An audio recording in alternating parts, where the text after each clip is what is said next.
In the beginning was the Logos, the Big Bang, the primordial Om. Big Bang theory says that the physical universe spiraled out of an unimaginably hot and dense single point, called a singularity, billions of times smaller than the head of a pin. It does not say why or how. The more mysterious something is, the more we take for granted that we understand it.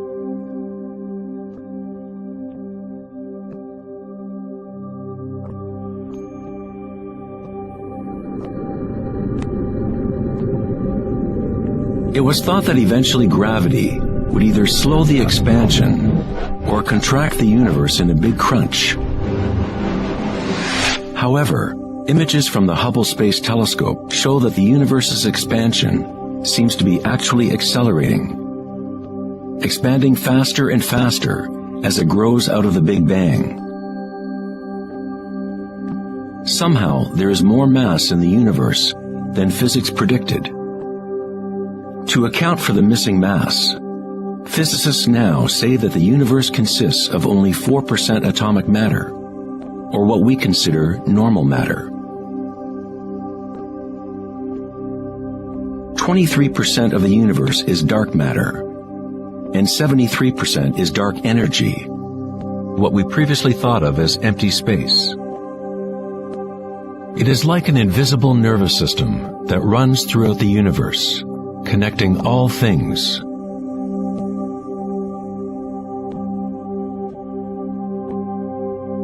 The ancient Vedic teachers taught Nada Brahma, the universe is vibration. The vibratory field is at the root of all true spiritual experience and scientific investigation. It is the same field of energy that saints, Buddhas, yogis, mystics, priests, shamans, and seers have observed by looking within themselves.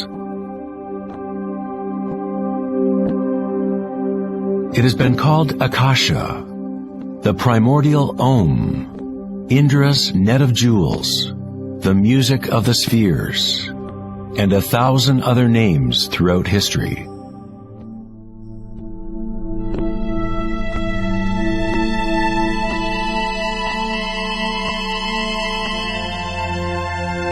It is the common root of all religions,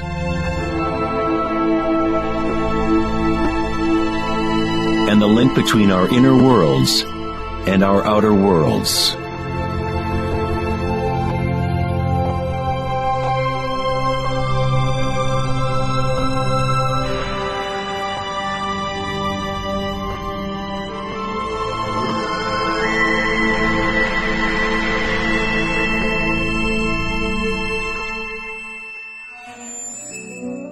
In Mahayana Buddhism in the 3rd century, they described a cosmology not unlike the most advanced physics of modern day. Indra's net of jewels is a metaphor used to describe a much older Vedic teaching, which illustrates the way the fabric of the universe is woven together. Indra, the king of the gods, gave birth to the sun and moves the winds and the waters. Imagine a spider web that extends into all dimensions. The web is made up of dewdrops, and every drop contains the reflection of all the other water drops. And in each reflected dewdrop, you will find the reflections of all the other droplets. The entire web in that reflection, and so on to infinity. Indra's web could be described as a holographic universe, where even the smallest stream of light contains the complete pattern of the whole.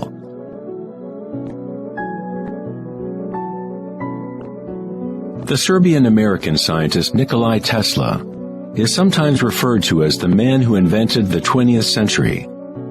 Tesla was responsible for discovering alternating current electricity and many other creations that are now part of everyday life.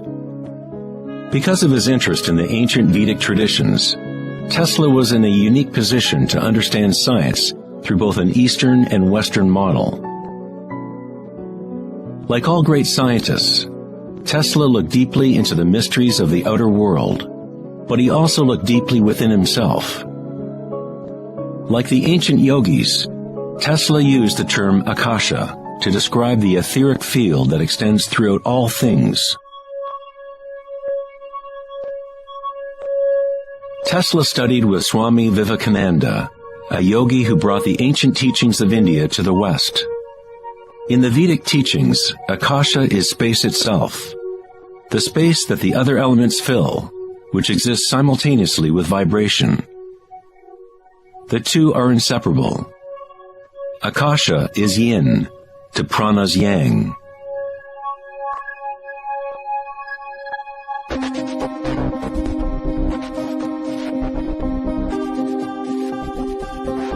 A modern concept that can help us to conceptualize akasha, or the primary substance, is the idea of fractals. It wasn't until the 1980s that advances in computers allowed us to actually visualize and reproduce mathematically the patterns in nature. The term fractal was coined in 1980 by mathematician Benoit Mandelbrot, who studied certain simple mathematical equations that, when they are repeated, produce an unending array of changing mathematical or geometrical forms within a limited framework. They are limited, but at the same time, infinite. A fractal is a rough geometric shape that can be split into parts, each of which is at least approximately a reduced size copy of the whole pattern, a property called self-similarity.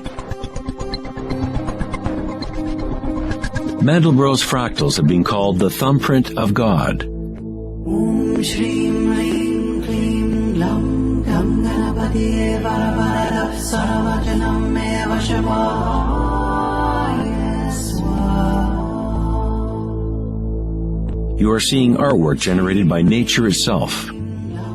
If you turn the Mandelbrot figure a certain way, it looks sort of like a Hindu deity or Buddha. This figure is being termed the Buddha-bro figure. Om Shrim Lim Klim Lam Gam Ganapatiye Varavarada Saravajanam Eva Shavaya Swa.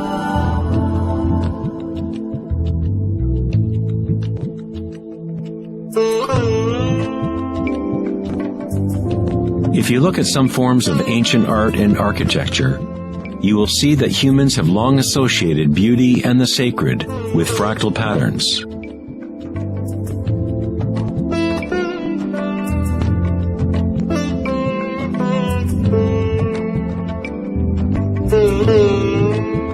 Infinitely complex, yet every part contains the seed to recreate the whole. Fractals have changed mathematicians' views of the universe and how it operates. With each new level of magnification, there are differences from the original. Constant change and transformation occurs as we traverse from one level of fractal detail to another. This transformation is the cosmic spiral, the embedded intelligence of the matrix of time-space.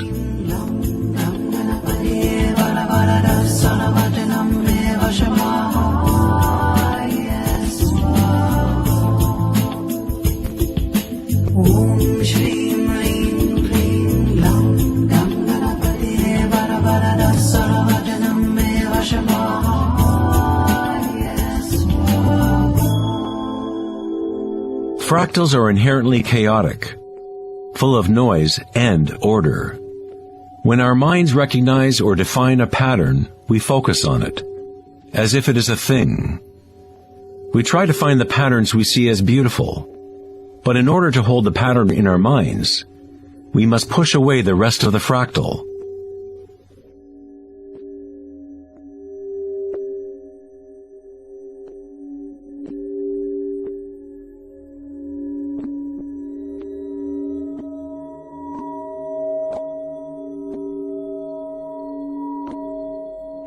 To comprehend a fractal with the senses is to limit its movement. All energy in the universe is neutral, timeless, dimensionless. Our own creativity and capacity for pattern recognition is the link between the microcosm and macrocosm, the timeless world of waves and the solid world of things. Observation is an act of creation through limitations inherent in thinking. We are creating the illusion of solidity, of things by labeling, by naming. The philosopher Kierkegaard said, "If you name me, you negate me." By giving me a name, a label, you negate all of the other things I could possibly be. You lock the particle into being a thing by pinning it down, naming it. But at the same time, you are creating it, defining it to exist. Creativity is our highest nature. With the creation of things comes time, which is what creates the illusion of solidity.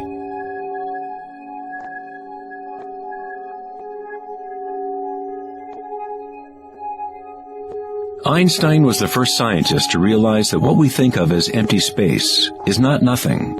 It has properties.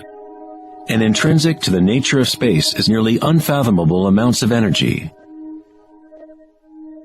The renowned physicist Richard Feynman once said, "There is enough energy in a single cubic meter of space to boil all the oceans in the world." Advanced meditators know that in the stillness lies the greatest power.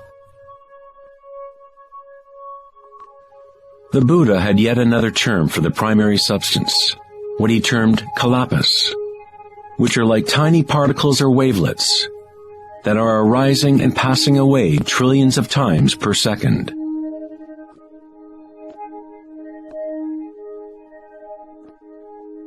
Reality is, in this sense, like a series of frames in a holographic film camera, moving quickly so as to create the illusion of continuity. When consciousness becomes perfectly still, the illusion is understood, because it is consciousness itself that drives the illusion.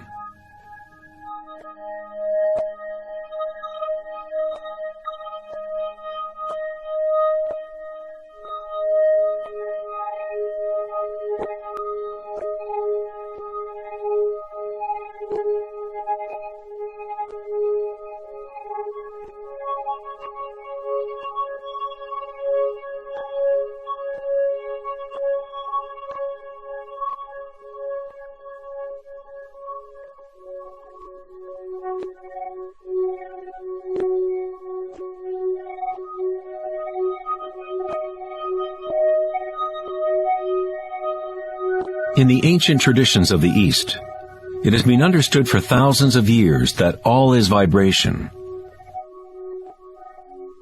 Nada Brahma, the universe is sound.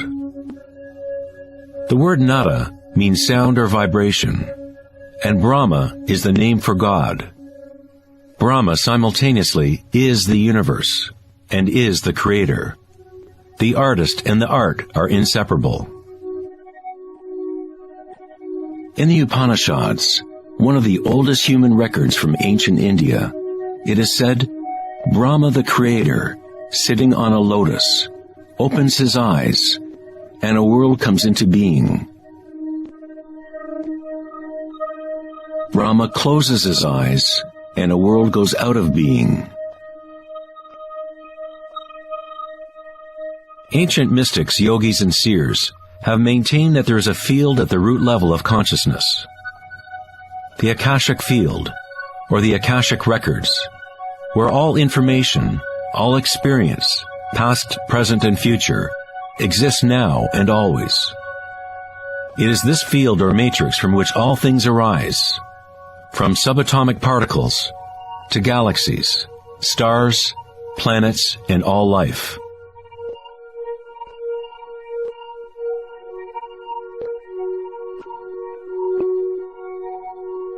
You never see anything in its totality, because it is made up of layer upon layer of vibration, and it is constantly changing, exchanging information with Akasha. A tree is drinking in the sun, the air, the rain, the earth. a world of energy moves in and out of this thing we call a tree. When the thinking mind is still, then you see reality as it is, all aspects together.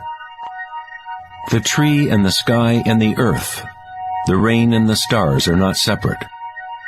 Life and death, self and other, are not separate, just as the mountain and the valley are inseparable. In the Native American and other indigenous traditions, it is said that everything has spirit, which is simply another way of saying everything is connected to the one vibratory source. There is one consciousness, one field, one force that moves through all. This field is not happening around you. It is happening through you, and happening as you. You are the you in universe. You are the eyes through which creation sees itself. When you wake from a dream, you realize that everything in the dream was you. You were creating it. So-called real life is no different. Everyone, everything is you. The one consciousness looking out of every eye. Under every rock.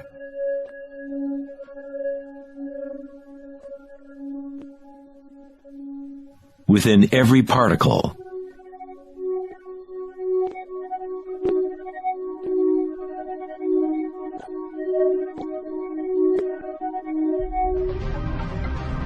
International researchers at CERN, the European Laboratory for Particle Physics, are searching for this field that extends throughout all things.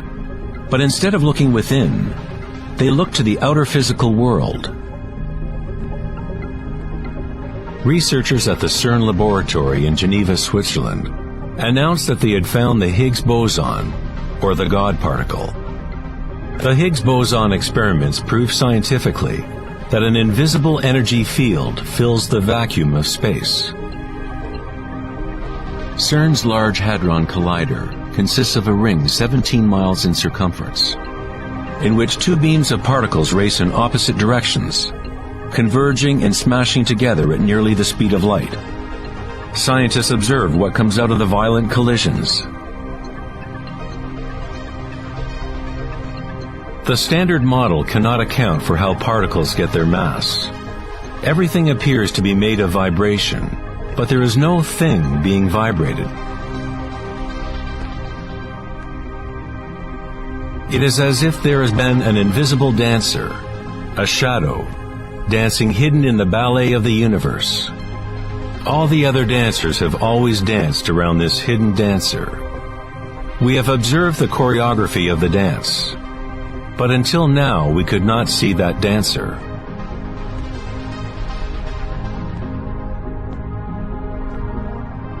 The so-called God particle, the properties of the base material of universe, the heart of all matter which would account for the unexplained mass and energy that drives the universe's expansion. But far from explaining the nature of the universe, the discovery of the Higgs boson simply presents an even greater mystery, revealing a universe that is more mysterious than we ever imagined. Science is approaching the threshold between consciousness and matter. The eye with which we look at the primordial field, and the eye with which the field looks at us, are one and the same.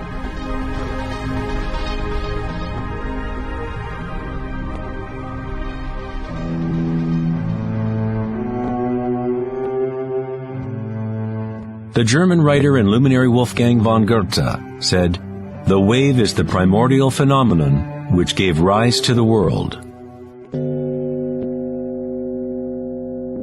Cymatics is the study of visible sound. The word cymatics comes from the Greek root cyma, which means wave or vibration.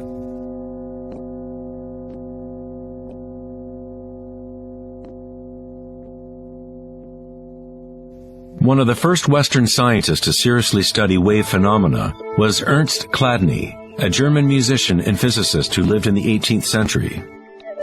Chladni discovered that when he spread sand on metal plates and then vibrated the plates with a violin bow, the sand arranged itself into patterns.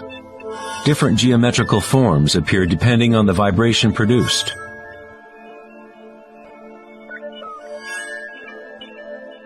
Chladni recorded an entire catalog of these shapes, and they are referred to as Chladni figures. Many of these patterns can be found throughout the natural world, such as the markings of the tortoise, or the spot patterns of a leopard.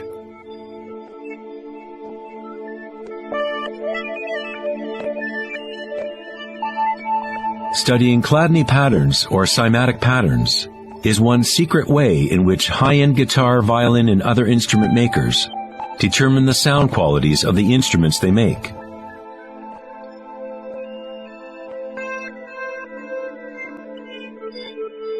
Hans Jenny expanded on Chladni's work in the 1960s. Using various fluids and electronic amplification to generate sound frequencies, and coined the term cymatics. If you run simple sine waves through a dish of water, you can see patterns in the water.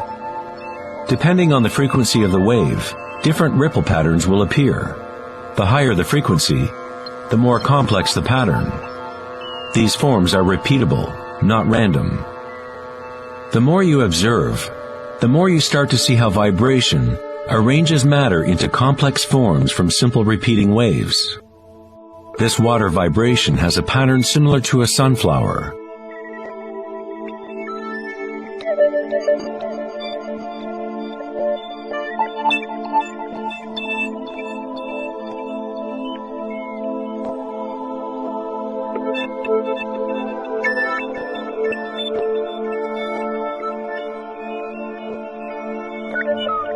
Simply by changing the sound frequency, we get a different pattern.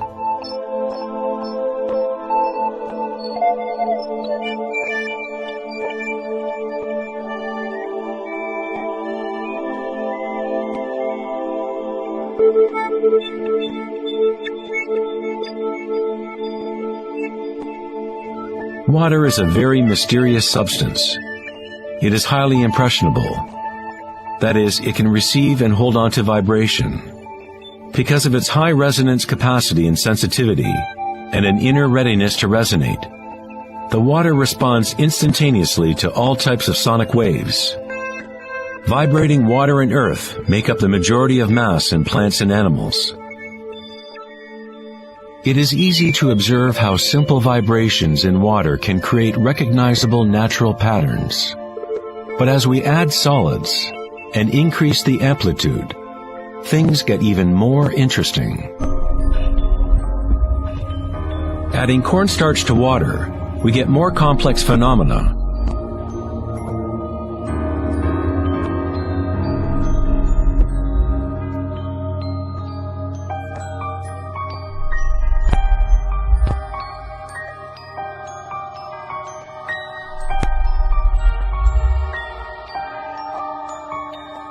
Perhaps the principles of life itself can be observed as vibrations move the cornstarch blob into what appears to be a moving organism.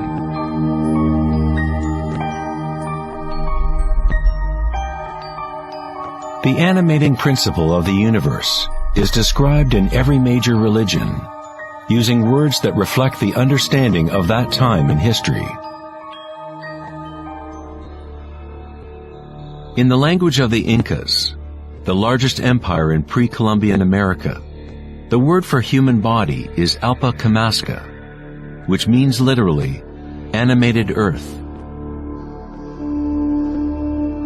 In Kabbalah, or Jewish mysticism, they talk about the divine name of God, the name that cannot be spoken.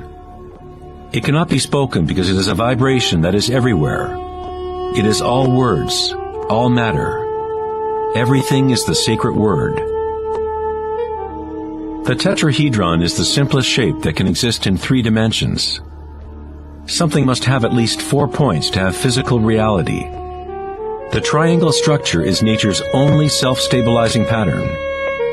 In the Old Testament, the word tetragrammaton was often used to represent a certain manifestation of God. It was used when talking about the Word of God, or the special name of God, Logos or primordial Word.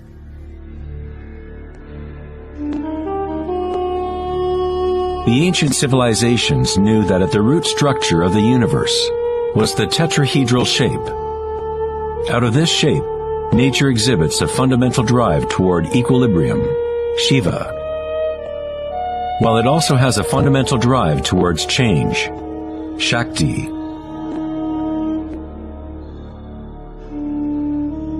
In the Bible, the Gospel of John usually reads, "In the beginning was the Word," but in the original text, the term used was logos.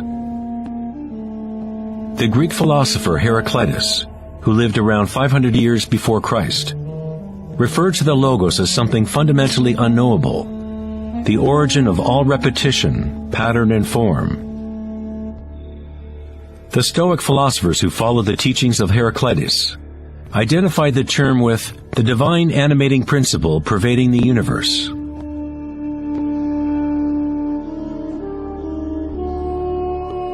In Sufism, the Logos is everywhere, and in all things. It is that out of which the unmanifest becomes manifest.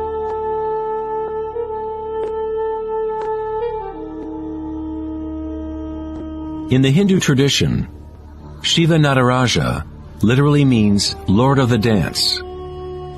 The whole cosmos dances to Shiva's drum. All is imbued or ensouled with the pulsation. Only as long as Shiva is dancing can the world continue to evolve and change. Otherwise, it collapses back into nothingness. While Shiva is representative of our witnessing consciousness, Shakti is the substance or stuff of the world.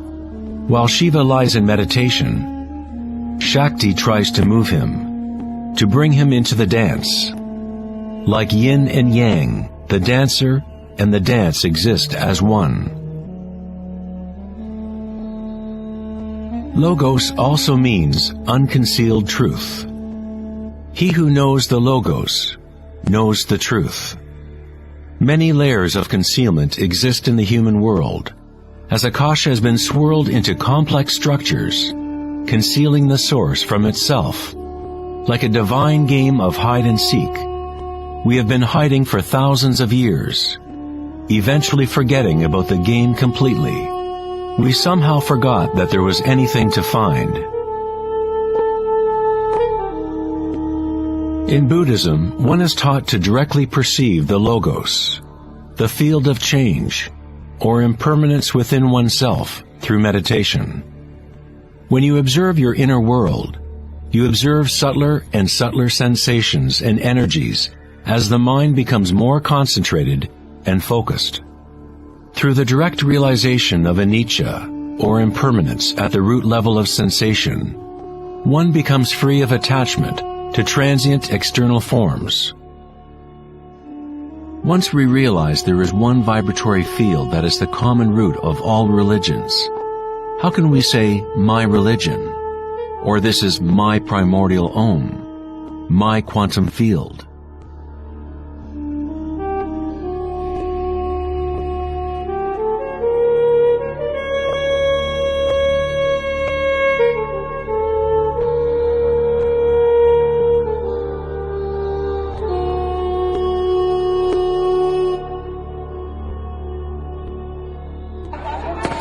The true crisis in our world is not social, political, or economic. Our crisis is a crisis of consciousness, an inability to directly experience our true nature, an inability to recognize this nature in everyone and in all things.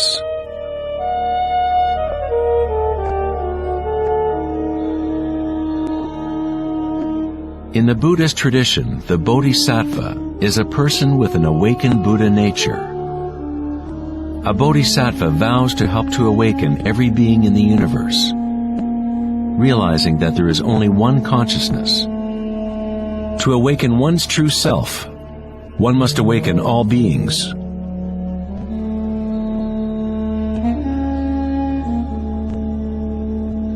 There are innumerable sentient beings in the universe.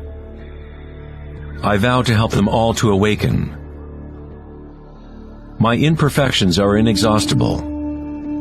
I vow to overcome them all. The Dharma is unknowable. I vow to know it. The way of awakening is unattainable. I vow to attain it.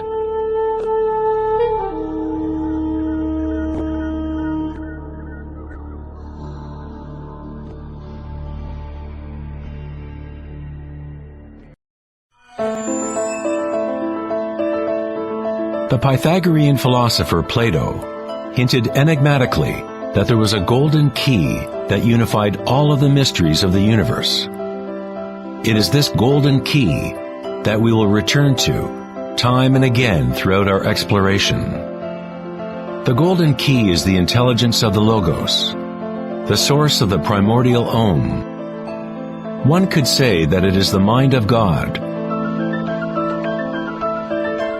With our limited senses, we are observing only the outer manifestation of the hidden mechanics of self-similarity. The source of this divine symmetry is the greatest mystery of our existence. Many of history's monumental thinkers, such as Pythagoras, Kepler, Leonardo da Vinci, Tesla, and Einstein, have come to the threshold of the mystery. Einstein said, "The most beautiful thing we can experience is the mysterious. It is the source of all true art and science. He to whom this emotion is a stranger, who can no longer pause to wonder and stand wrapped in awe, is as good as dead. His eyes are closed." We are in the position of a little child entering a huge library filled with books in many different languages. The child knows someone must have written those books. It does not know how. It does not understand the languages in which they are written. The child dimly suspects a mysterious order in the arrangement of the books, but doesn't know what it is. That, it seems to me, is the attitude of even the most intelligent human being toward God. We see a universe marvelously arranged and obeying certain laws. Our limited minds cannot grasp the mysterious force that moves the constellations. Every scientist who looks deeply into the universe, and every mystic who looks deeply within the self, eventually comes face to face with the same thing. The primordial spiral.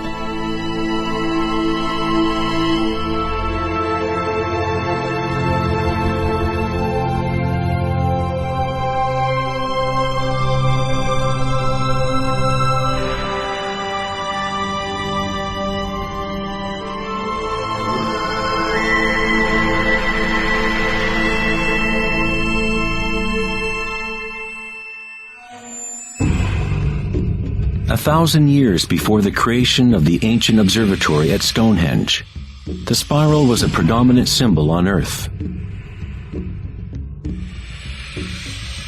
Ancient spirals can be found in all parts of the globe. Thousands of ancient spirals such as these can be found all over Europe, North America and New Mexico, Utah, Australia, China, Russia, virtually every indigenous culture on Earth. The ancient spirals symbolize growth, expansion, and cosmic energy, embodied within the sun and the heavens. The spiral form is mirroring the macrocosm of the unfolding universe itself. In native traditions, the spiral was the energetic source, the primordial mother. The Neolithic spirals at Newgrange, Ireland date back 5,000 years.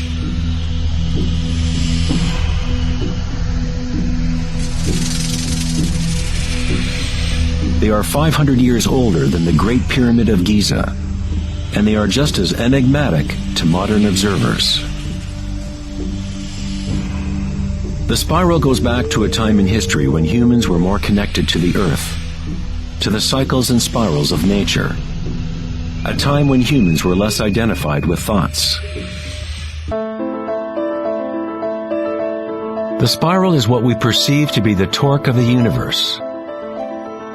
Prana, or creative force, swirls Akasha into a continuum of solid forms. Found at all levels between the macrocosm and the microcosm, from spiral galaxies to weather systems, to the water in your bathtub, to your DNA,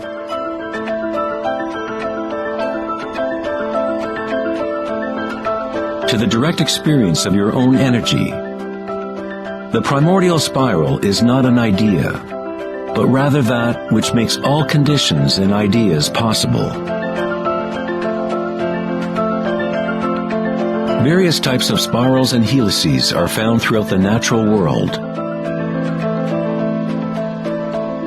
Snails, sea coral,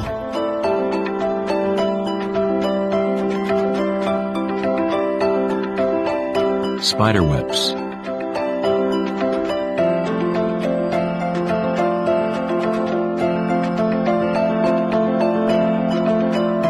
fossils,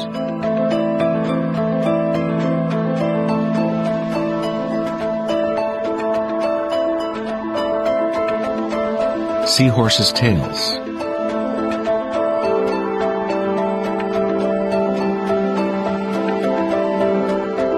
and shells.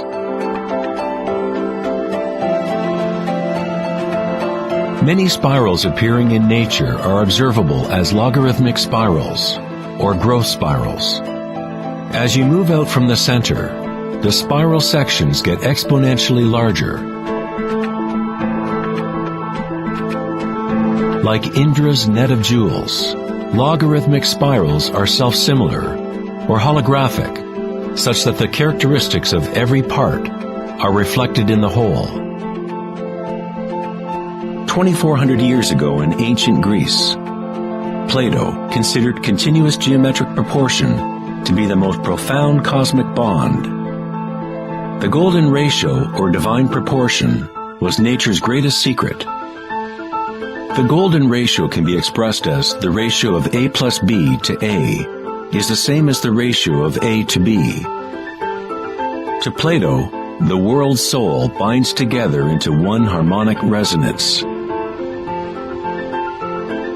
The same pentagonal pattern that exists in a starfish or in a slice of okra can be seen in the path of the planet Venus, traced in the night sky over an 8-year period.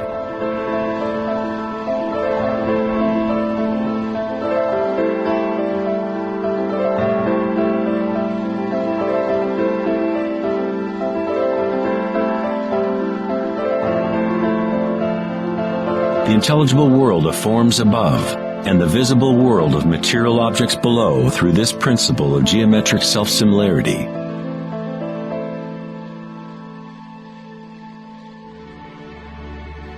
From the self-similar spiral patterns of the Romanesco broccoli to the arms of galaxies, logarithmic spirals are a ubiquitous and archetypal pattern. Our own Milky Way galaxy has several spiral arms which are logarithmic spirals with a pitch of about 12 degrees. The greater the pitch of the spiral, the tighter the turns. When you observe a plant growing in time-lapse video, you witness it dancing with the spiral of life.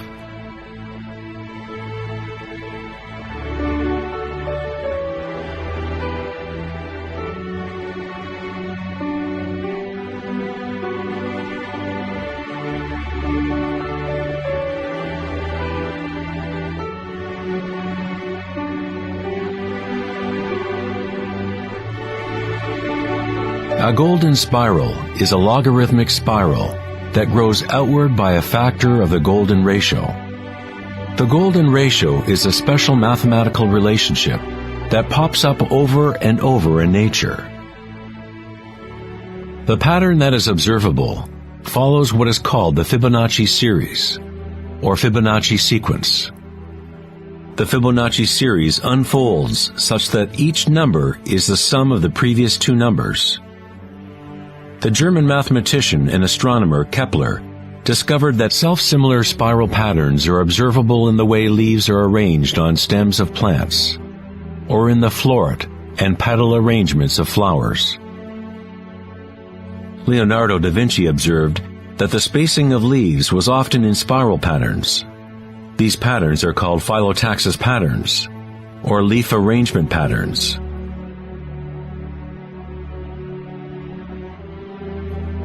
Phyllotaxis arrangements can be seen in self-organizing DNA nucleotides.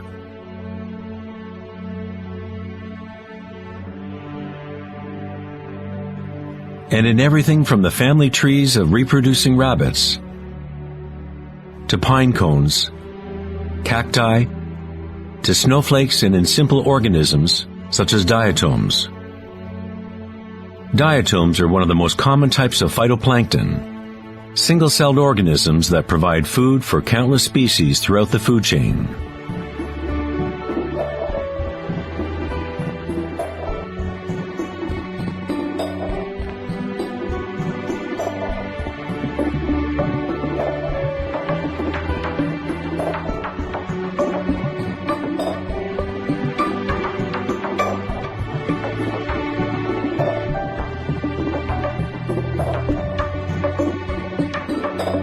How much math do you need to know to be a sunflower or a bee?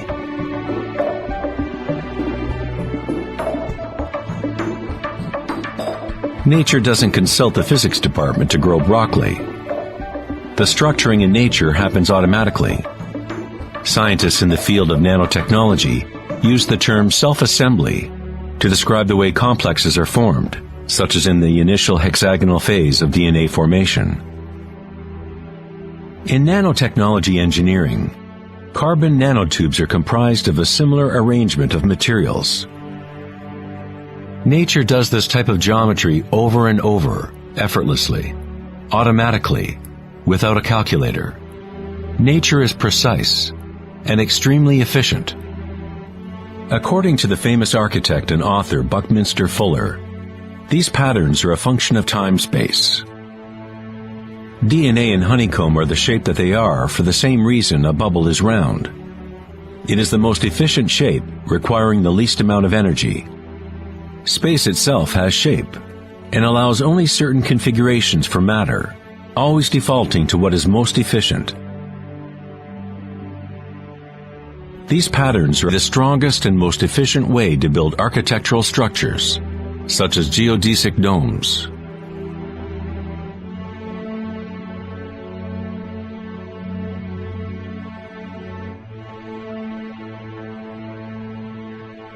Logarithmic spiral patterns allow plants maximum exposure to insects for pollination, maximum exposure to sunlight and rain, and allow them to efficiently spiral water towards their roots. Birds of prey use the logarithmic spiral pattern to stalk their next meal. Flying in a spiral is the most efficient way to hunt.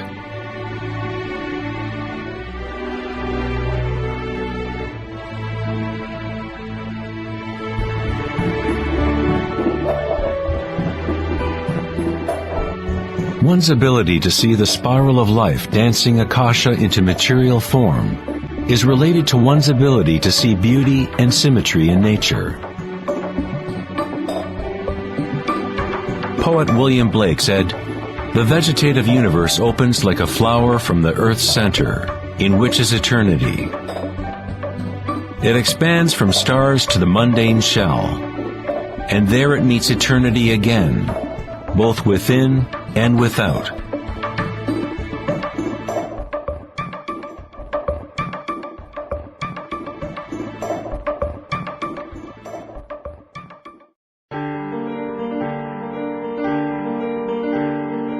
The study of patterns in nature is not something that is very familiar in the West. But in ancient China, this science was known as Li. Li reflects the dynamic order and pattern in nature.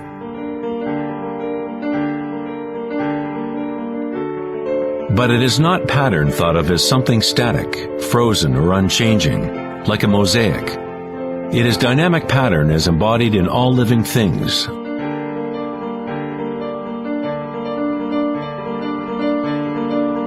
The arteries of leaves, the markings of the tortoise and the vein patterns on rocks are all expressions of nature's secret language in art. The labyrinth is one of many Li patterns. It is found in coral structures, mushrooms like the morel, cabbages, and in the human brain. The cellular pattern is another common form in nature. There are a myriad of different cellular structures, but all have a similar orderliness defined by their purpose and function.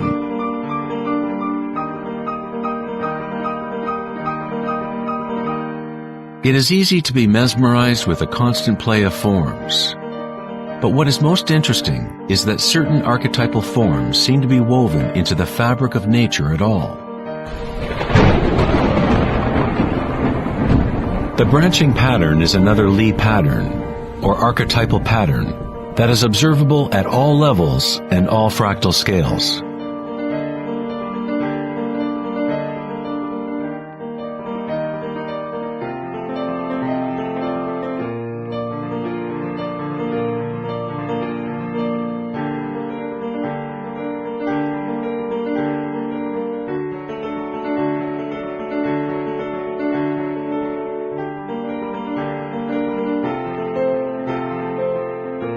Take, for example, this incredible image of a supercomputer simulation, known as the Millennium Run, showing the distribution of dark matter in the local universe. It was created by the Max Planck Society in Germany. Dark matter is essentially what we previously thought of as empty space. It is like an invisible nervous system that runs throughout the universe.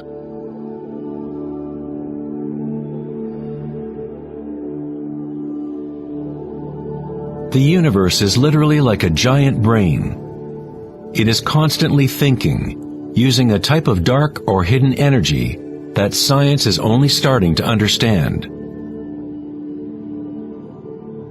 Through this immense network, unfathomable energy moves, providing the momentum for the expansion and growth of the universe.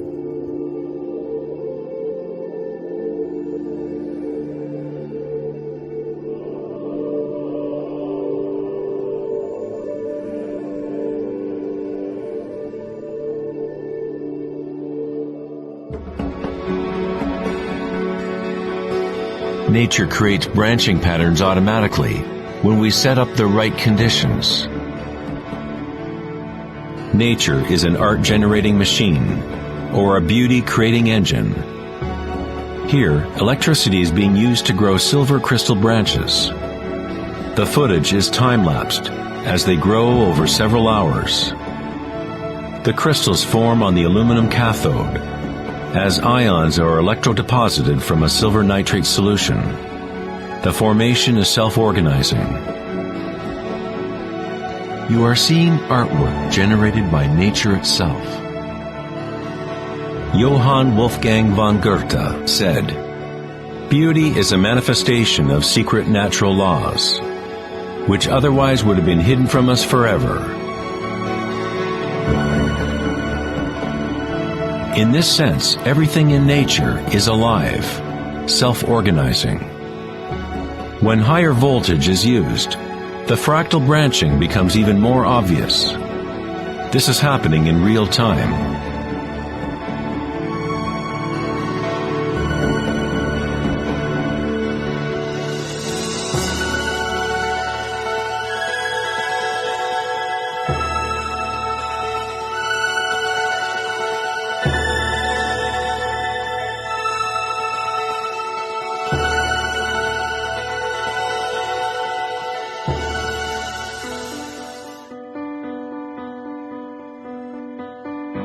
In the human body, tree-like structures and patterns are found throughout. There are, of course, the nervous systems that Western medicine knows about. But in Chinese, Ayurvedic, and Tibetan medicine, the energy meridians are a central component to understanding how the body functions. The nadis, or energy meridians, form tree-like structures. A post-mortem examination will not reveal the chakras or the nadis. But that does not mean they do not exist. You need to refine your tool that you use to look. You must first learn to quiet your own mind. Only then you will observe these things first within yourself. In electrical theory, the less resistance in a wire, the more easily it can carry energy. When you cultivate equanimity through meditation, it creates a state of non-resistance in your body. Prana, or chi, or inner energy, is simply your inner aliveness. What you feel when you bring your consciousness within the body. The subtle wires within your body that carry prana, the nadis, become able to move more and more pranic energy through the chakras. Your wiring becomes stronger as you use it, as you allow energy to flow. Wherever consciousness is placed, chi or energy will begin to flow and physical connections blossom. Within the brain and nervous system, physical wiring patterns become established by repetition. By continually placing your attention within and lowering resistance to the sensations you are experiencing, you increase your energetic capacity.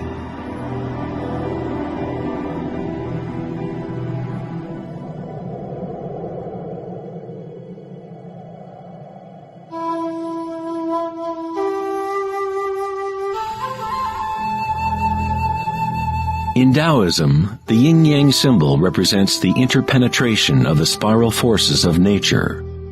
The yin-yang is not two and not one. The ancient concept of the hara is represented by a yin-yang, or spiral swirl. It is the power center located in the belly below the navel. Hara means literally sea or ocean of energy. In China, the hara is called the lower dantian. In many forms of Asian martial arts, the warrior with strong hara is said to be unstoppable. In the samurai tradition, one form of ritual suicide, or seppuku, was harakiri, was often mispronounced as harikiri. It means to impale one's hara, thereby cutting off one's chi or energy channel. Moving from this center creates the grounded, graceful movement that you see not only in martial arts,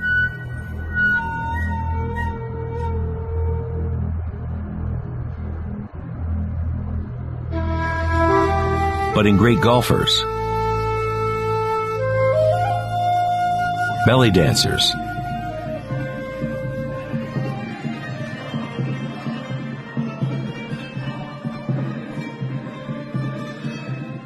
and Sufi whirling dervishes. It is the cultivation of single-pointed, disciplined consciousness that is the essence of hara, the stillness in the eye of the hurricane.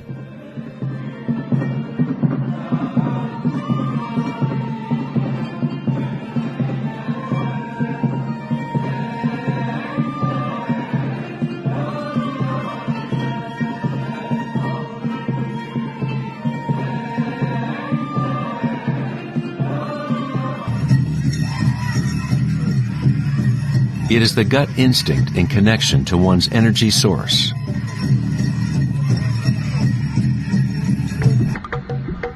A person with good hara is connected to the earth and to the intuitive wisdom that connects all beings.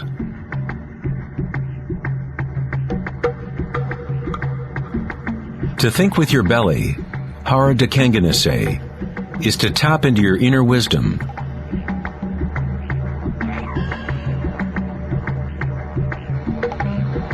The ancient Australian Aborigines concentrated on the same area just below the navel, where the cord of the great rainbow serpent lay coiled. Again, a representation of the evolutionary energy in humankind. It is no accident that it is in the hara where new life begins.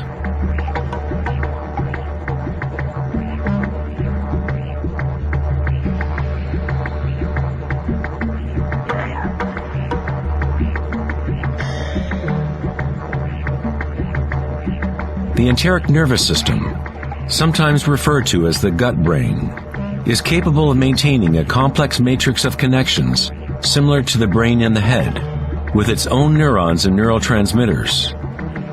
It can act autonomously, that is, with its own intelligence. You could say that the gut brain is a fractal version of the head brain, or perhaps the head brain is a fractal version of the gut brain. A healthy bear has strong hara. When a bear knows where to forage for herbs, it follows the movement of qi through its senses, centered in the hara or belly. This is the bear's connection to the dream lodge, the place in native traditions where all knowledge comes from, to the spiral of life.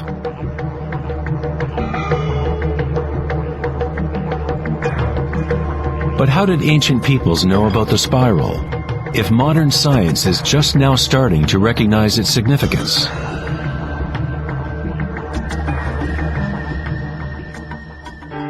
Ask the bees, for they have not forgotten how to love. Bees have a special connection to the source, as part of a symbiotic system, helping beauty and diversity to flourish. They are a bridge between the macrocosm and the microcosm. There is one heart that connects all, a hive mind, if you will. Like an open brain, the hive sends out its dreams into the world to be manifested.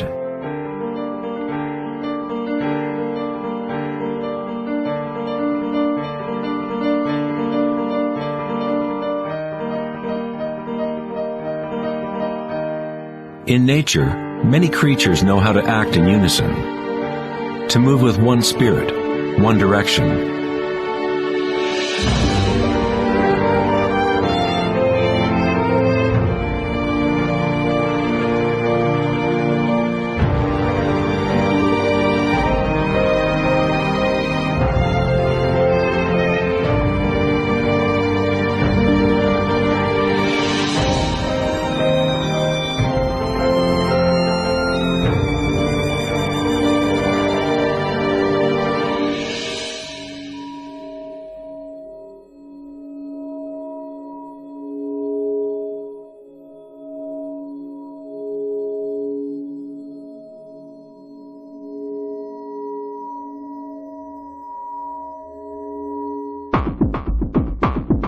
But not all benefit the other species around them. For example, the locust will devour everything in its path.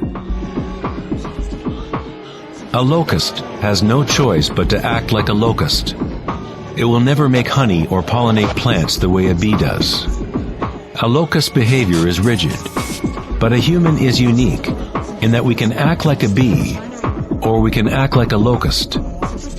We are free to change and manipulate the patterns of how we interact with the world. We can exist symbiotically or as a parasite.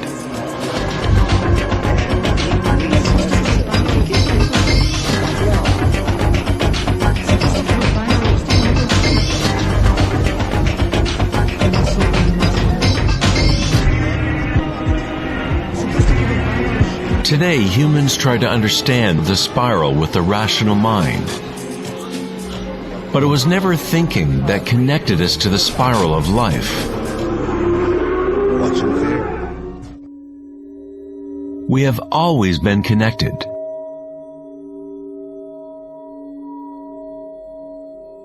Thinking has been what keeps us in the illusion of separateness within our own identities. Thinking is the creation of separateness, the experience of limitation.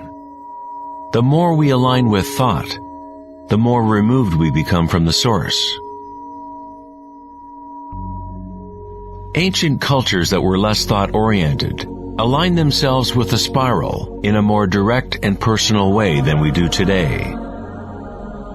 In ancient India, Kundalini is a representation of one's inner energy, which moves in snake-like or helix-like pattern up the spine. In the ancient yogic traditions of India, the inner worlds of people at that time were comparable to those of Hara-centered cultures. To balance the power of the spiral with the stillness of your witnessing consciousness is to align with your full evolutionary potential, to blossom into the unique multifaceted being you were designed to be. Ida, the feminine or moon channel, is connected to the right brain, and Pingala, the masculine or sun channel, connected to the left brain. When these two channels are in balance, energy flows up a third channel, Sushumna, along the center of the spine, energizing the chakras and unlocking one's full evolutionary potential. The word chakra is an ancient Sanskrit word meaning energy wheel. Kundalini is nothing less than the primordial spiral that dances your human life into existence. It is a different order of energy than we normally understand, like a bridge from gross matter to the most subtle energies. You are that bridge. Kundalini is not energy that can be forced by will, effort, and friction. It is analogous to growing a flower. All we can do as good gardeners is prepare the soil in proper conditions and let nature take its course.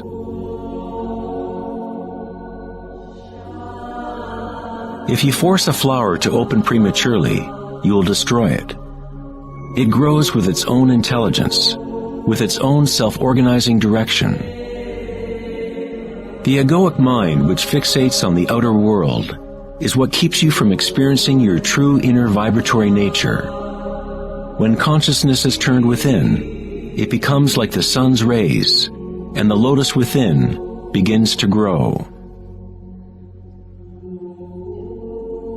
As Kundalini awakens within oneself, one begins to see the signature of the spiral in all things, in all patterns within and without. This spiral is the link between our inner worlds and our outer worlds.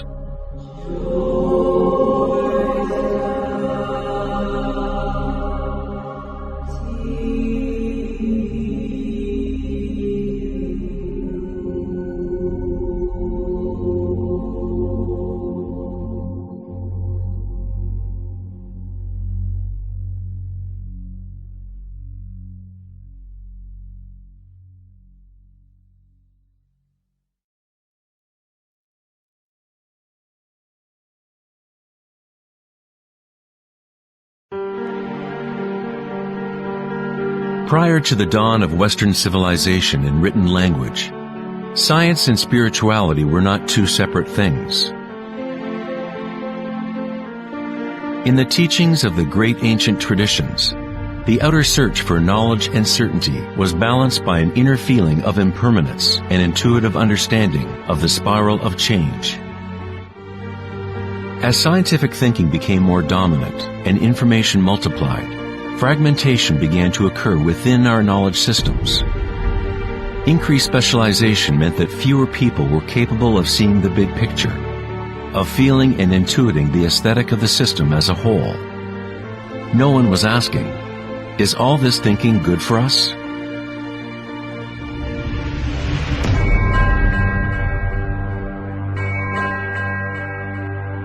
The ancient knowledge is here in our midst, hidden in plain view, but we are too preoccupied with our thoughts to recognize it. This forgotten wisdom is the way to restore the balance between the inner and the outer, yin and yang, between the spiral of change and the stillness at our core.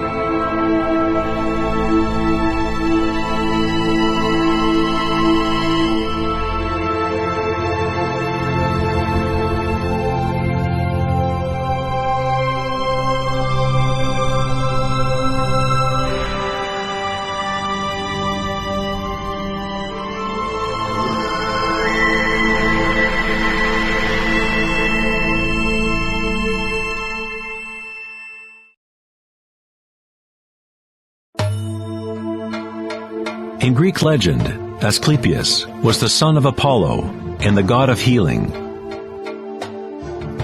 His wisdom and skills at healing were unsurpassed, and he is said to have discovered the secret of life and death itself. In ancient Greece, the Asclepian healing temples recognized the power of the primordial spiral, which is symbolized by the rod of Asclepius. Hippocrates, the father of medicine, whose oath still forms the moral code of the medical profession, was said to have received his training at an Asclepian temple. To this day, this symbol of our evolutionary energy remains as the logo for the American Medical Association and other medical organizations worldwide.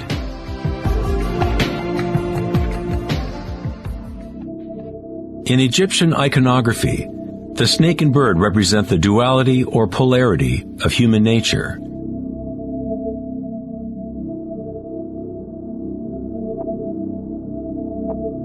The snake, the downward direction, is the manifested spiral, the evolutionary energy of the world.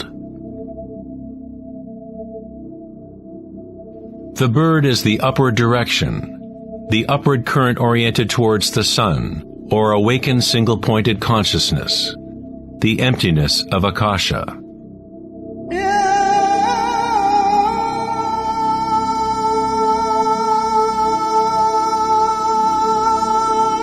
Pharaohs and gods are depicted with awakened energy, whereby the Kundalini snake moves up the spine and pierces Ajna chakra between the eyes.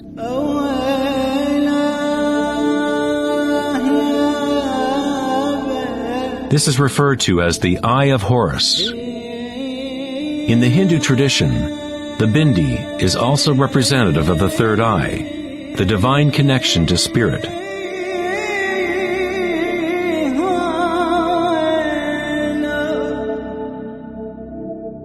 King Tutankhamun's mask is a classic example showing both the snake and bird motifs.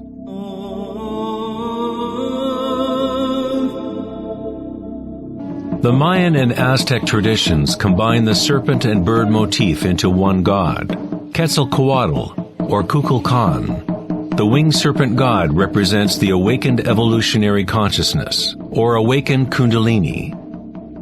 The person who awakens Quetzalcoatl within themselves is a living manifestation of the divine. It is said that Quetzalcoatl, or serpent energy, shall return at the end of time.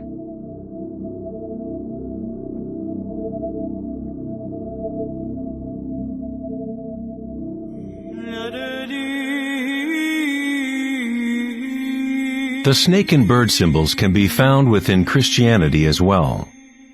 Their true meaning may be more deeply encrypted, but the meaning is the same as in other ancient traditions. In Christianity, the bird or dove, often seen above Christ's head, represents Holy Spirit, or Kundalini Shakti, as it rises to the sixth chakra and beyond. The Christian mystics called Kundalini by another name, Holy Spirit. In John 3:12, it says, "And as Moses lifted up the serpent in the wilderness, so must the Son of Man be lifted up." Jesus and Moses awakened their Kundalini energy, bringing awakened consciousness to the unconscious reptilian forces that drive human craving. Jesus was said to have spent 40 days and nights in the desert, during which time he was tempted by Satan. Similarly, the Buddha was tempted by Mara, as he sat to reach enlightenment under the Bodhi tree, or wisdom tree. Both Christ and Buddha had to turn away from the lure of sensory pleasures and worldly grasping.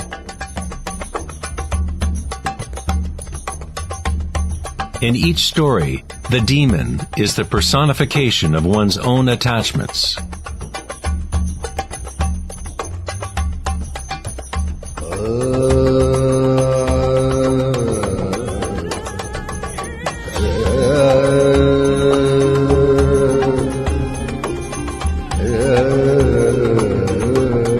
we read the Adam and Eve story in the light of the Vedic and Egyptian traditions, we find that the serpent guarding the tree of life is Kundalini.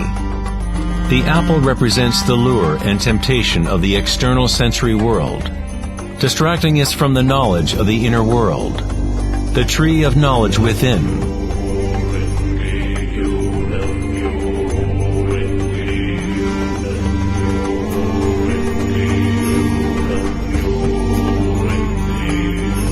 The tree is simply the network of nadis, or energy meridians within ourselves, which literally form tree-like structures throughout the body.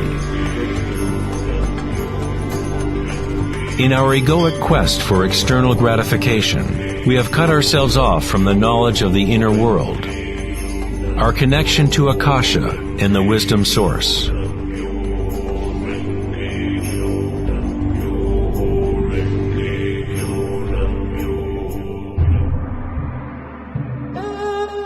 Many of the world's historical myths about dragons can be read as metaphors for the inner energies of the cultures in which they are embedded.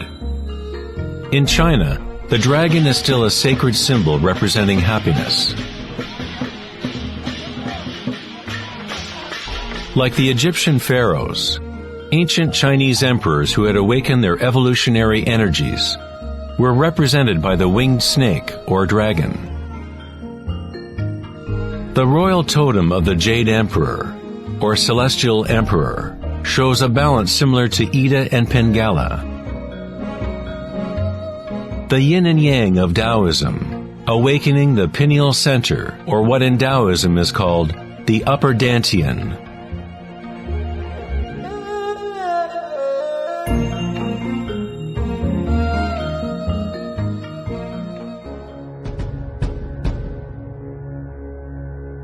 Nature is full of different light detection and assimilation mechanisms. For example, a sea urchin can actually see with its spiky body, which acts as one big eye. Urchins detect light striking their spines and compare the beam's intensities to get a sense of their surroundings.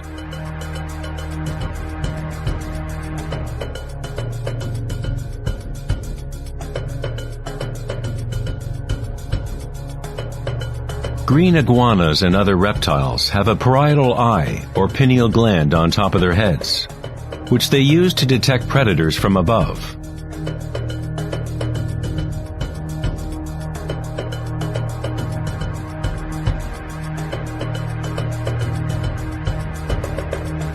The human pineal gland is a small endocrine gland that helps to regulate waking and sleeping patterns.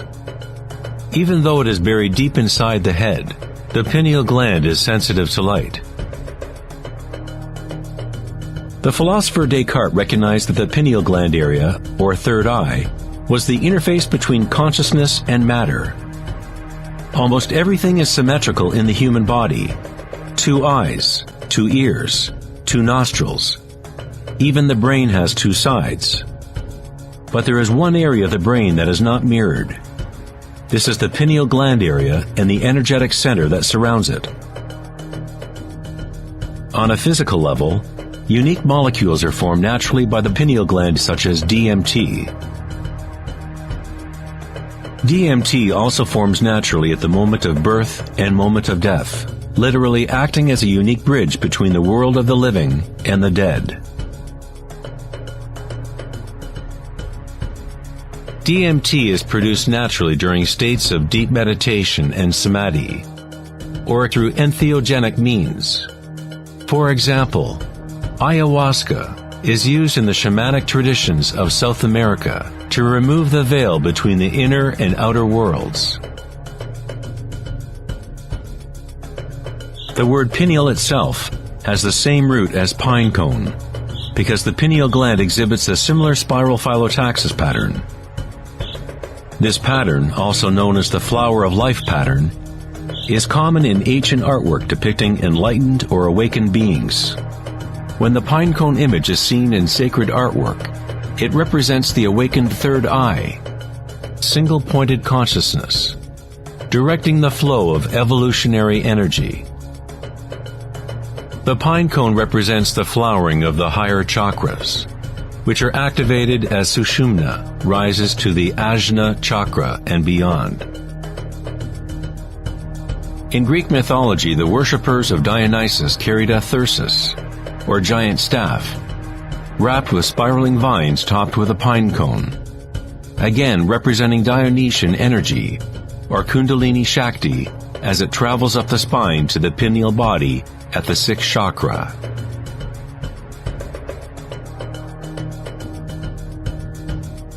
In the heart of the Vatican, you might expect a giant sculpture of Jesus or Mary, but instead we find a giant pine cone statue, indicating that in Christian history, there may have been knowledge of the chakras in Kundalini, but for whatever reason it was kept from the masses. The official church explanation is that the pine cone is a symbol of regeneration and represents new life in Christ.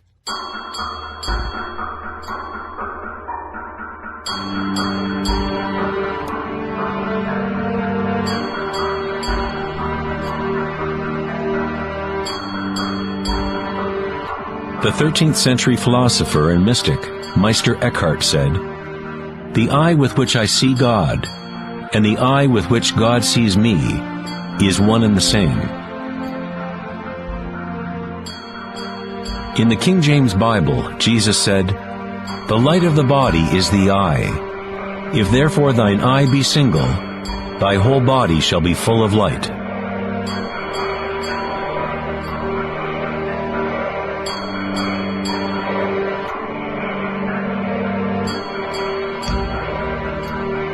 The Buddha said, "The body is an eye." In a state of samadhi, one is both the seer and the seen. We are the universe aware of itself.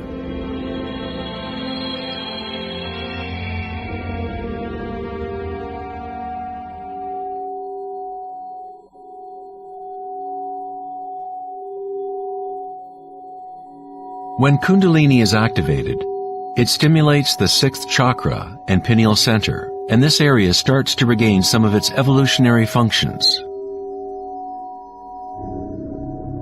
Darkness meditation has been used for thousands of years as a way to activate the sixth chakra in the area of the pineal gland. Activation of this center allows a person to be able to see their inner light. Whether it is the proverbial yogi or shaman retreating deep into a cave, or Taoist or Mayan initiate, or a Tibetan monk, all traditions incorporate a period of time during which one goes into the darkness. The pineal gland is the gateway to being able to experience one's subtle energy directly. The philosopher Nietzsche said, "If you stare into the abyss long enough, eventually you find the abyss stares back at you."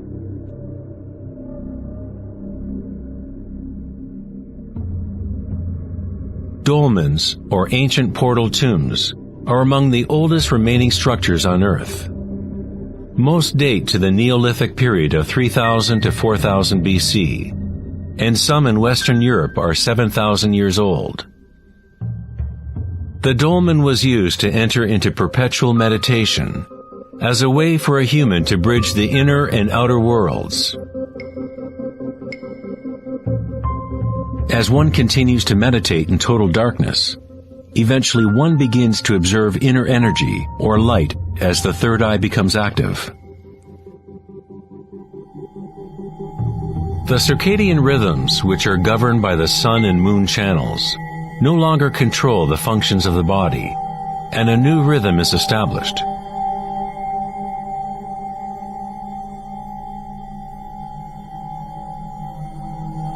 The seventh chakra, for thousands of years, has been represented by the Om symbol, a symbol which is constructed by Sanskrit signs representing the elements.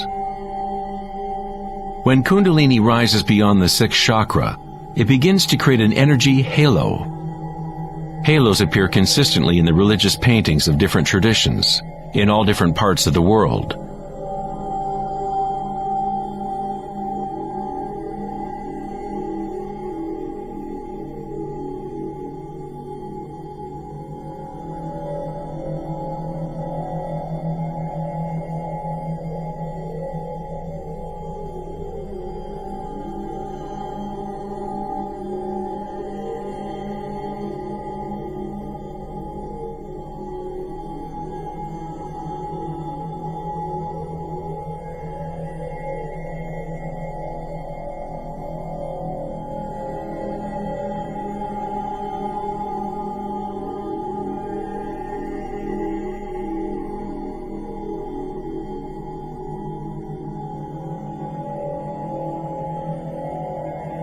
The halo, or the depiction of an energy signature around an awakened being, is common to virtually all religions in all parts of the world. The evolutionary process of awakening the chakras is not the property of one group or one religion. It is the birthright of every human being on the planet.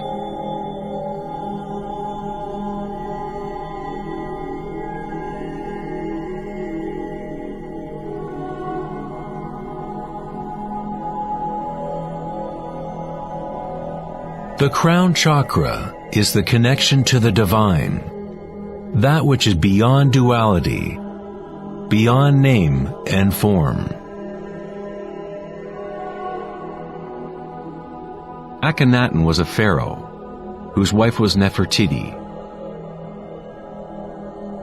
He is referred to as the son of the sun. He rediscovered Aten, or the Word of God within himself, uniting Kundalini and consciousness.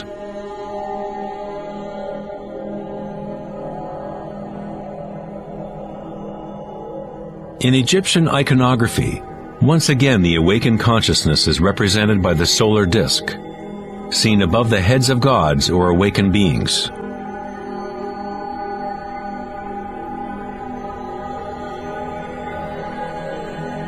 In Hindu and yogic traditions, this halo is called Sahasrara, the thousand-petal lotus.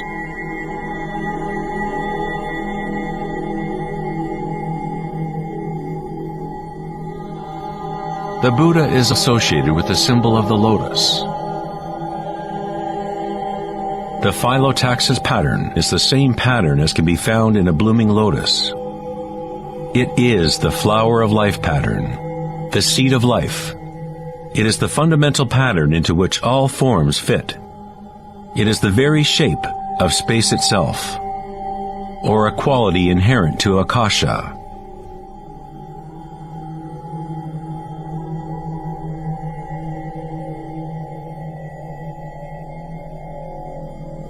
At one time in history, the flower of life symbol was prevalent all over Earth. The flower of life is found guarded by lions at the entrance of the most holy places in China and other parts of Asia.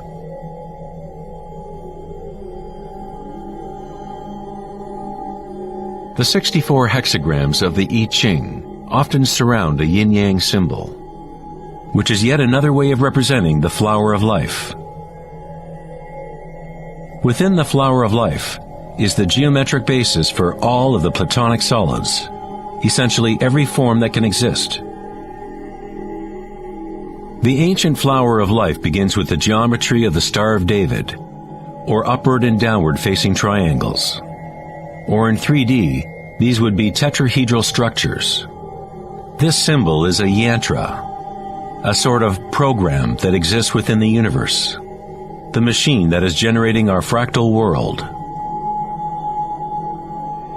Yantras have been used as tools for awakening consciousness for thousands of years. The visual form of the yantra is an external representation of an inner process of spiritual unfolding. It is the hidden music of the universe made visible, comprised of intersecting geometrical forms and interference patterns.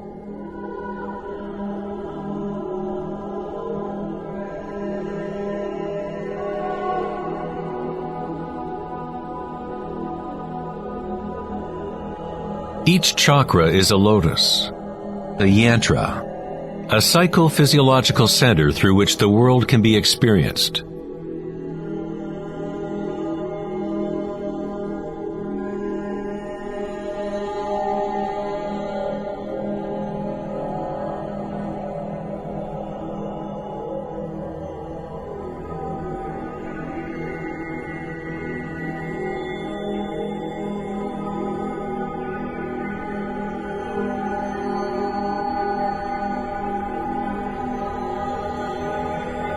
A traditional yantra, such as can be found in the Tibetan tradition, is invested with rich layers of meaning, sometimes incorporating a complete cosmology and worldview.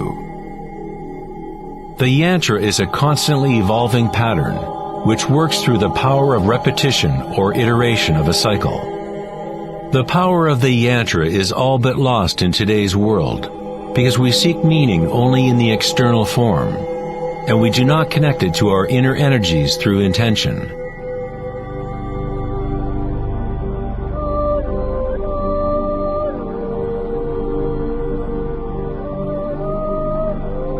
There is a good reason why priests, monks, and yogis traditionally have been celibate. Today, all but a tiny few know why they are practicing celibacy, because the true purpose has become lost. Quite simply, if your energy is going into producing more sperm or eggs, as the case may be, then there is not as much to fuel the rising of Kundalini, which activates the higher chakras. Kundalini is life energy, which is also sexual energy.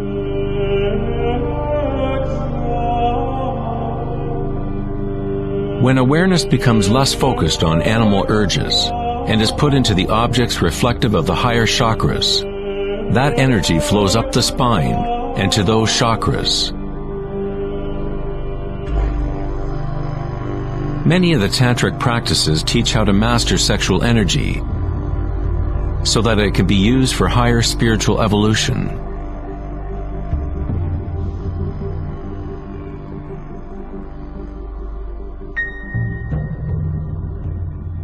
Your state of consciousness creates the right conditions for your energy to be able to grow. Entering a state of consciousness takes no time. As Eckhart Tolle says, awareness and presence always happen in the now. If you are trying to make something happen, then you are creating resistance to what is. It is the removing of all resistance that allows evolutionary energy to unfold. In the ancient yogic tradition, yoga postures were used to prepare the body for meditation. Hatha yoga was never intended solely as an exercise regime, but as a way to link one's inner and outer worlds. The Sanskrit word hatha means sun, ha, and moon, tha. In the original Yoga Sutras of Patanjali, the purpose of the 8 limbs of yoga are the same as the Buddha's Eightfold Path: to liberate one from suffering. When the polarities of the dual world are in balance, a third thing is born. We find the mysterious golden key that unlocks the evolutionary forces of nature. This synthesis of the sun and moon channels is our evolutionary energy.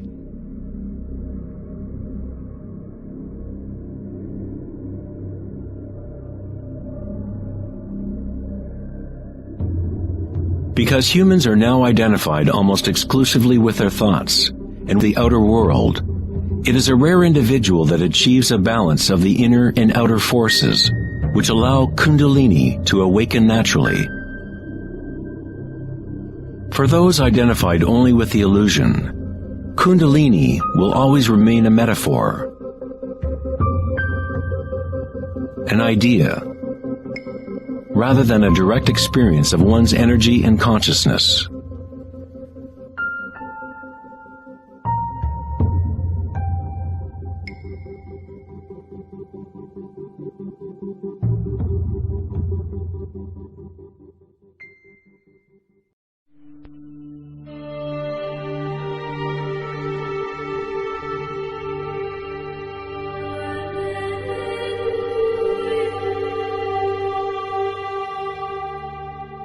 Life, liberty, and the pursuit of happiness.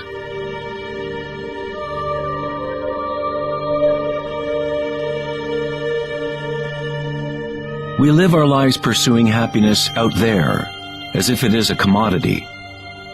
We have become slaves to our own desires and craving.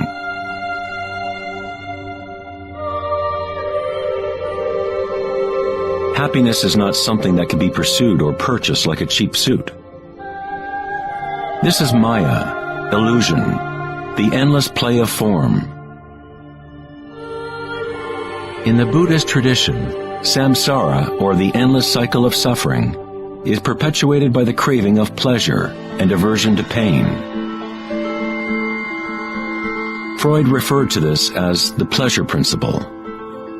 Everything we do is an attempt to create pleasure, to gain something that we want, or to push away something undesirable that we don't want. Even a simple organism like the paramecium does this. It is called response to stimulus. Unlike a paramecium, humans have more choice. We are free to think, and that is the heart of the problem. It is the thinking about what we want that has gotten out of control.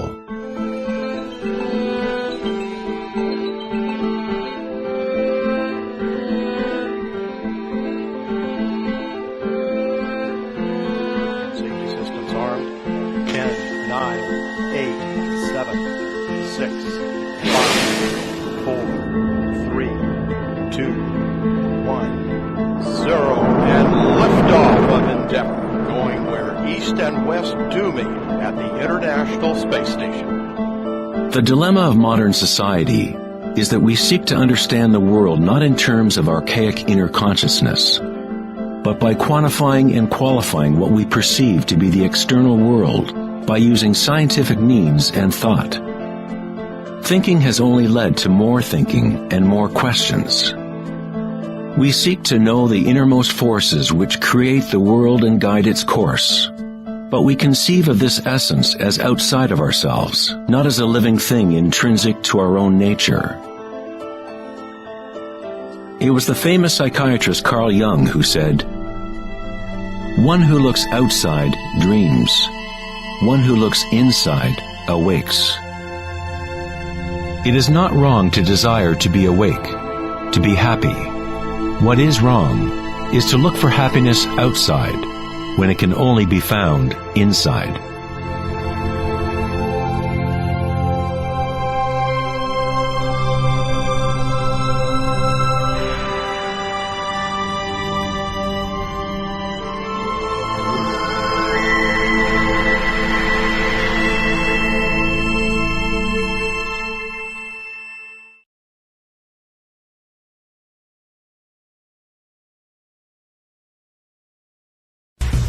On August 4th, 2010, at the Techonomy Conference in Lake Tahoe, California, Eric Schmidt, CEO of Google, mentioned an astounding statistic.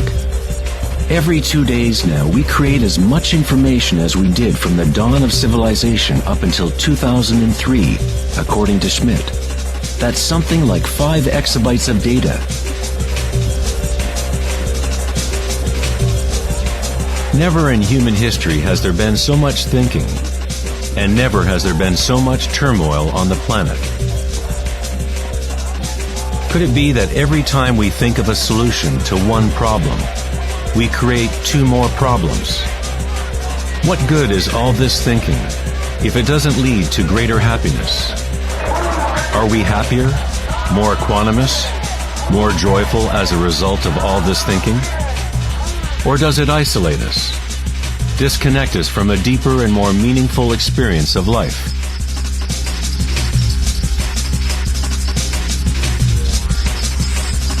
Thinking, acting, and doing must be brought into balance with being. After all, we are human beings, not human doings.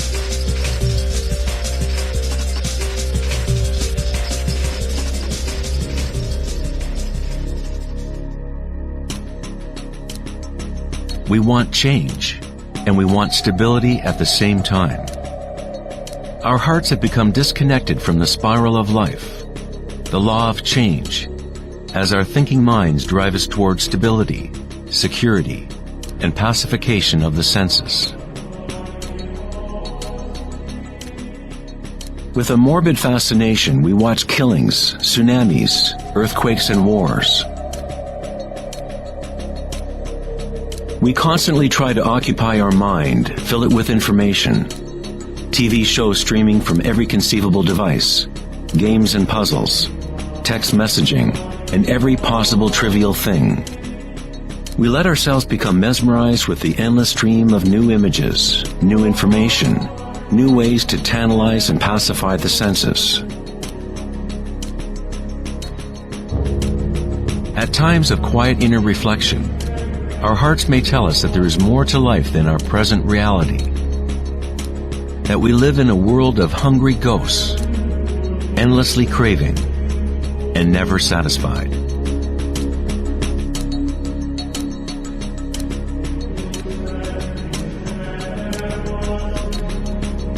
We have created a maelstrom of data flying around the planet to facilitate more thinking, more ideas about how to fix the world, to fix the problems that only exist because the mind has created them.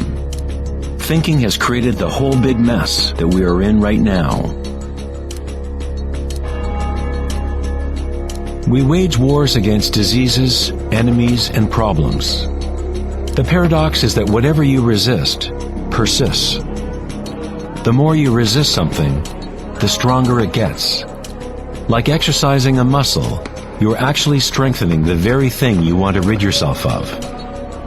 So then, what is the alternative to thinking? What other mechanism can humans use to exist on this planet?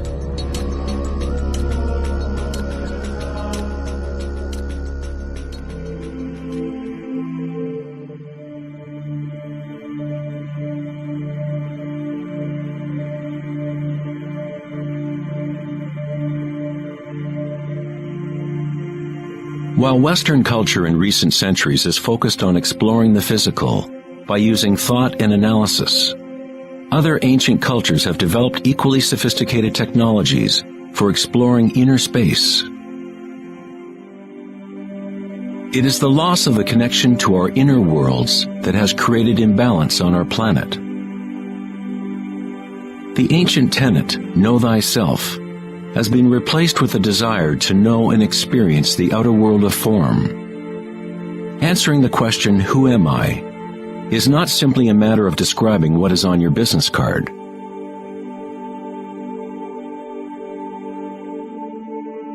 In Buddhism, you are not the content of your consciousness. You are not merely a collection of thoughts or ideas, because behind the thoughts is the one who is witnessing the thoughts.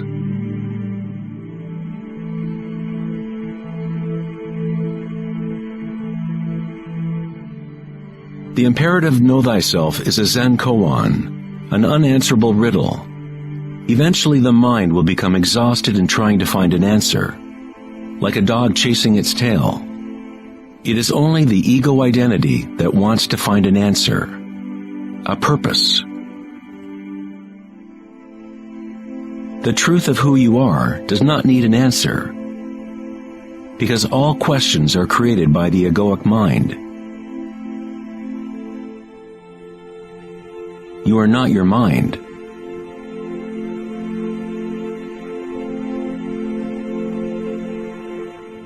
The truth lies not in more answers, but in less questions. As Joseph Campbell said, I don't believe people are looking for the meaning of life, as much as they are looking for the experience of being alive.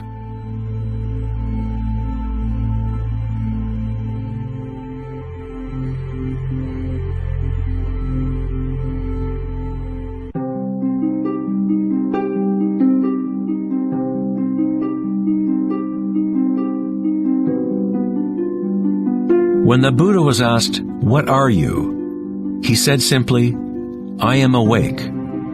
What does this mean, to be awake?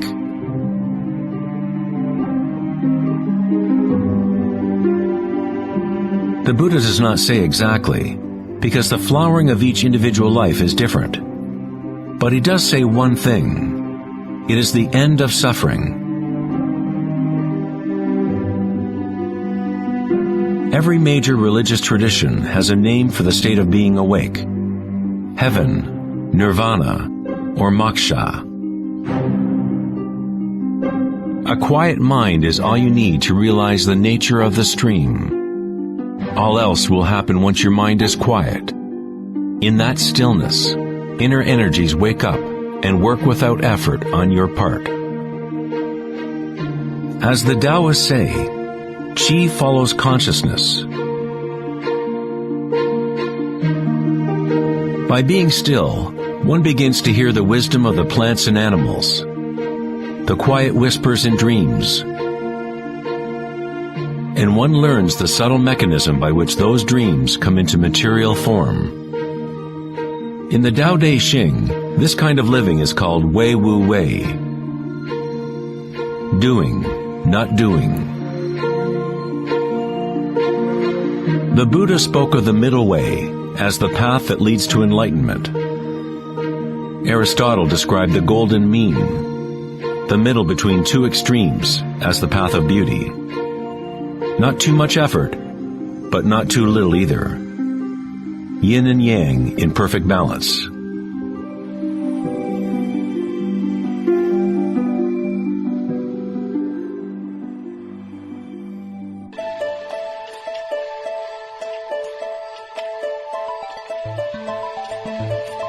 Vedanta's notion of Maya, or illusion, is that we do not experience the environment itself, but rather a projection of it, created by thoughts. Of course, your thoughts let you experience the vibratory world in a certain way, but our inner equanimity need not be contingent on external happenings.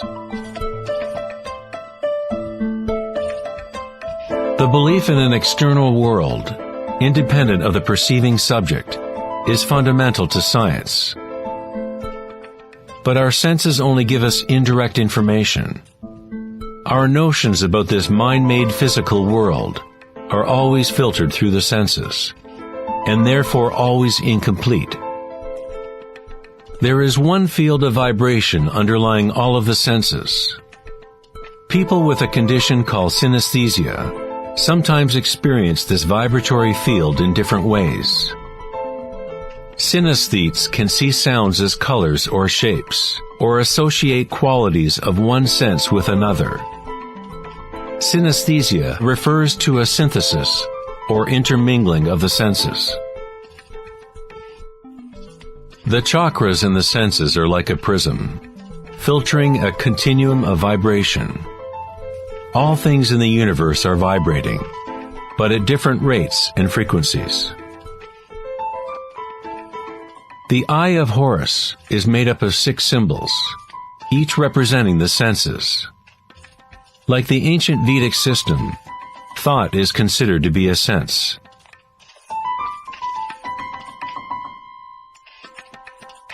Thoughts are received simultaneously as sensations are experienced on the body. They arise from the same vibratory source. Thinking is simply a tool, one of 6 senses. But we have elevated it to such a high status that we identify ourselves with our thoughts. The fact that we do not recognize thinking as one of the 6 senses is very significant. We are so immersed in thought that trying to explain thought as a sense is like telling a fish about water. Water? What water?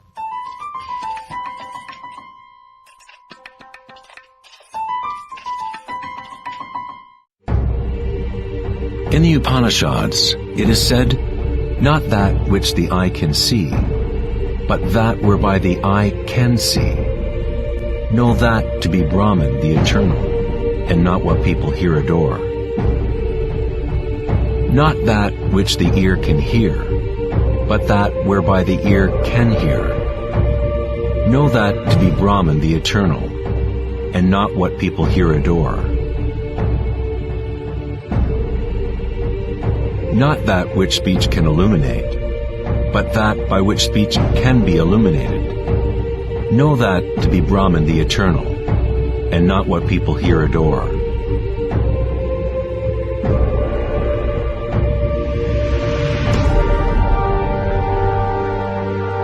Not that which the mind can think, but that whereby the mind can think. Know that to be Brahman, the eternal, and not what people here adore.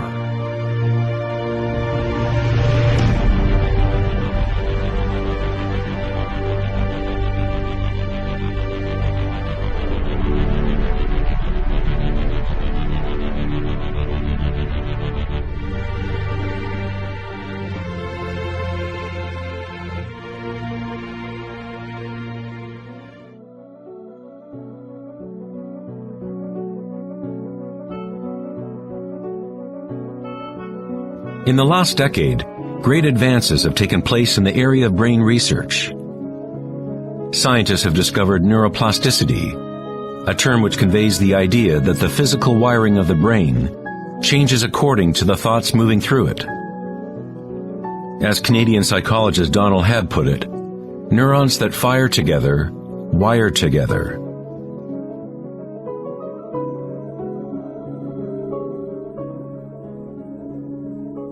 Neurons wire together most when a person is in a state of sustained attention. What this means is that it is possible to direct your own subjective experience of reality. Literally, if your thoughts are ones of fear, worry, anxiety, and negativity, then you grow the wiring for more of those thoughts to flourish. If you direct your thoughts to be ones of love, compassion, gratitude, and joy, you create the wiring for repeating those experiences. But how do we do that if we are surrounded by violence and suffering? Isn't this some kind of delusion or wishful thinking? Neuroplasticity is not the same as the New Age notion that you create your reality by positive thinking. It is actually the same thing that the Buddha taught 2,500 years ago. Vipassana meditation, or insight meditation, could be described as self-directed neuroplasticity. You accept your reality exactly as it is, as it actually is.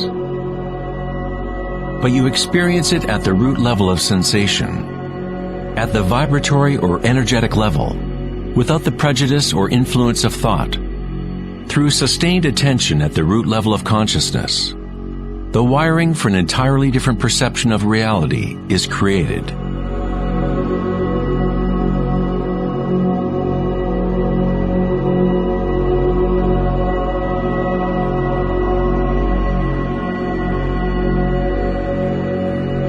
We have got it backwards most of the time. We constantly let ideas about the outer world shape our neural networks. But our inner equanimity need not be contingent on external happenings. Circumstances don't matter. Only my state of consciousness matters. Meditation in Sanskrit means to be free of measurement, free of all comparison, to be free of all becoming. You are not trying to become something else. You are okay with what is.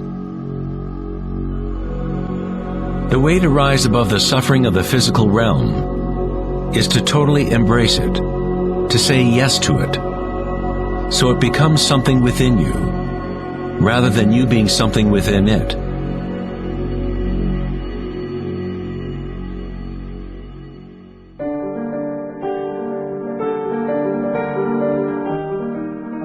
How does one live in such a way that consciousness is no longer in conflict with its content? How does one empty the heart of petty ambitions? There must be a total revolution in consciousness, a radical shift in orientation from the outer world to the inner. It is not a revolution brought about by will or effort alone, but also by surrender, acceptance of reality as it is.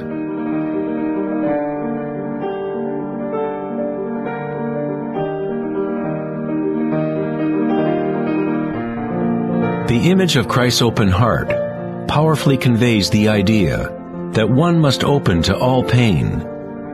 One must accept all if one is to remain open to the evolutionary source. This doesn't mean you become a masochist. You don't look for pain. But when pain comes, which it inevitably does, you simply accept reality as it is, instead of craving some other reality. The Hawaiians have long believed that it is through the heart that we learn truth. The heart has its own intelligence, as distinctly as the brain does. The Egyptians believed that the heart, not the brain, was the source of human wisdom. The heart was considered the center of the soul and the personality. It was through the heart that the divine spoke, giving ancient Egyptians knowledge of their true path.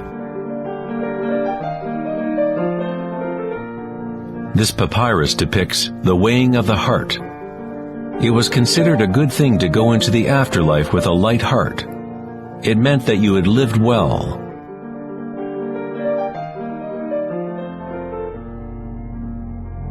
One universal or archetypal stage that people experience in the process of awakening the heart center is the experience of one's own energy as the energy of the universe.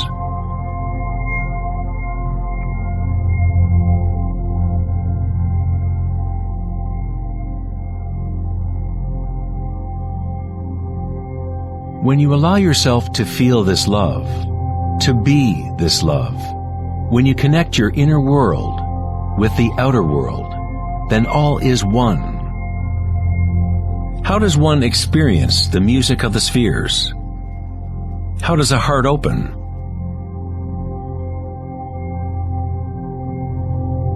Sri Ramana Maharshi said, "God dwells in you, as you, and you don't have to do anything to be God-realized or self-realized. It is already your true and natural state. Just drop all seeking, turn your attention inward, and sacrifice your mind to the one self, radiating in the heart of your very being. For this to be your own presently lived experience, self-inquiry is the one direct and immediate way."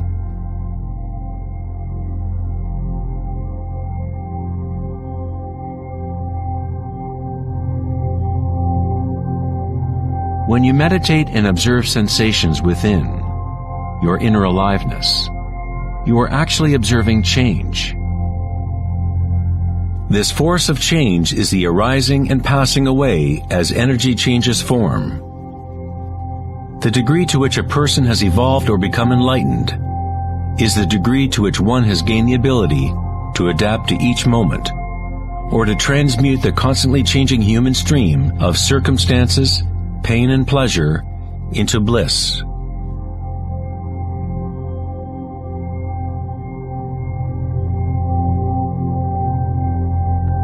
Leo Tolstoy, author of War and Peace, said, "Everyone thinks of changing the world, but no one thinks of changing him or herself."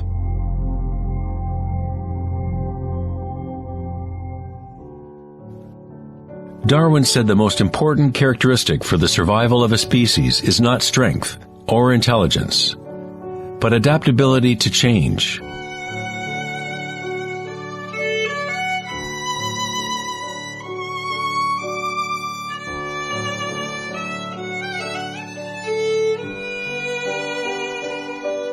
One must become adept at adapting. This is the Buddhist teaching of anicca. Everything is arising and passing away, changing, constantly changing. Suffering exists only because we become attached to a particular form.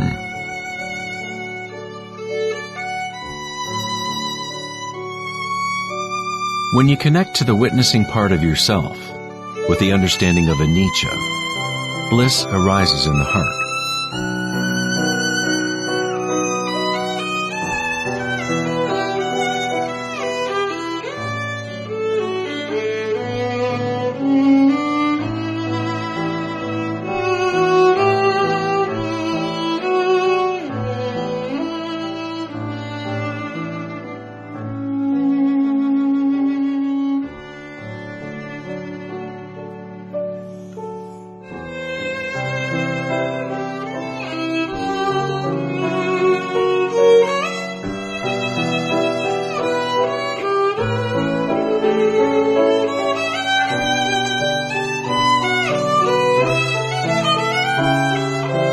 Saints, sages, and yogis throughout history unanimously describe one sacred union that occurs in the heart. Whether it is the writings of St. John of the Cross, Rumi's poetry, or the tantric teachings of India, all of these different teachings try to express the subtle mystery of the heart. In the heart is the union of Shiva and Shakti, masculine penetration into the spiral of life, and feminine surrender to change, witnessing and unconditional acceptance of all that is. In order to open your heart, you must open yourself to change. To live in the seemingly solid world, dance with it, engage with it, live fully, love fully, but yet know that it is impermanent, and that ultimately all forms dissolve and change. Bliss is the energy that responds to stillness. It comes from emptying consciousness of all content. The content of this bliss energy born of stillness is consciousness, a new consciousness of the heart, a consciousness that is connected to all that is.